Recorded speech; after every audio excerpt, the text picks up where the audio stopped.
बिस्मिल्लाहिर्रहमानिर्रहीम। अस्सलाम वालेकुम। उम्मीद है कि आप सब खैरियत से होंगे। आज आपके साथ बहुत ही मज़ेदार सी रेसिपी शेयर कर रही हूँ अरवी चिकन की। तो यहाँ सबसे पहले हाफ़ कप ऑयल में मैंने रफली कटी हुई मीडियम साइज़ की प्याज को मैंने फ्राई करना है।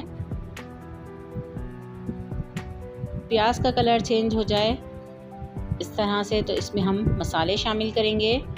तो मसालों में यहाँ पर 1 टेबल स्पून लहसुन अदरक, 3 टेबल स्पून धनिया, 1.5 टेबल स्पून पिसी हुई लाल मिर्च, 1 टेबल स्पून नमक और हाफ़ टेबल स्पून हल्दी पाउडर इसमें शामिल किया है। और पानी के साथ मैं मसाले की भुनाई करूँगी। तो इस तरह से आप मसाले की अच्छी तरह से भुनाई कर लीजिए।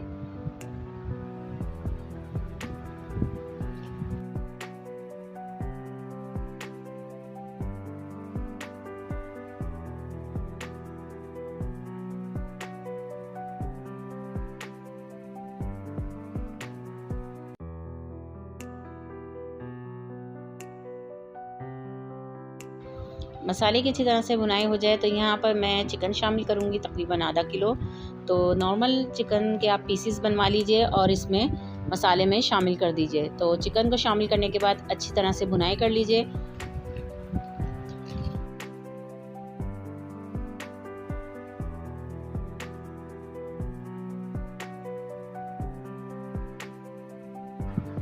इसी दौरान मैं शामिल कर दूँगी दही।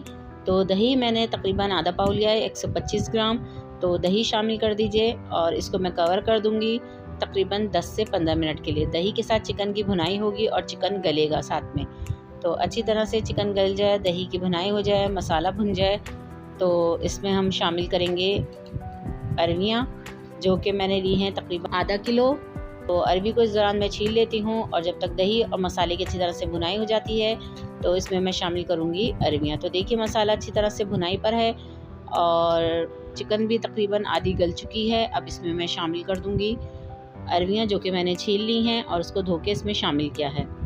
तो आप अपनी ज़रूरत के हिसाब से इसमें अरवी शामिल कीजिए। और यहाँ पर मैंने तकरीबन आधा गिलास से थोड़ा ज़्यादा पानी इसमें शामिल किया है ताकि अरवी भी गल जाए और हमारा शोरबा भी इसमें अच्छी तरह से तैयार हो जाए।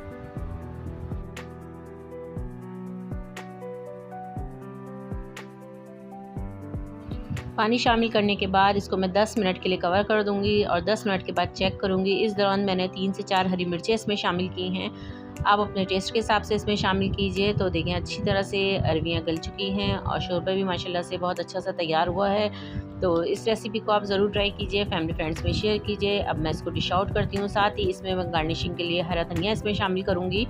तो आप इसमें हरा धनिया शामिल कर दीजिए और इसके साथ मैंने लीमू और हरी मिर्चों की चटनी तैयार की है, तो जो कि इसके साथ बहुत ही मज़ेदार सी लगती है। तो आप भी इस तरह से हरी मिर्चें और लीमू की चटनी को तैयार कीजिए और इसके साथ मज़े से एंजॉय कीजिए। रेसिपी को ज़रूर ट्राई कीजिएगा, फैमिली फ्रेंड्स में शेयर कीजिएगा। मेरे चैनल को लाइक और सब्सक्राइब कीजिएगा। ओके जी, अल्लाह हाफ़िज़।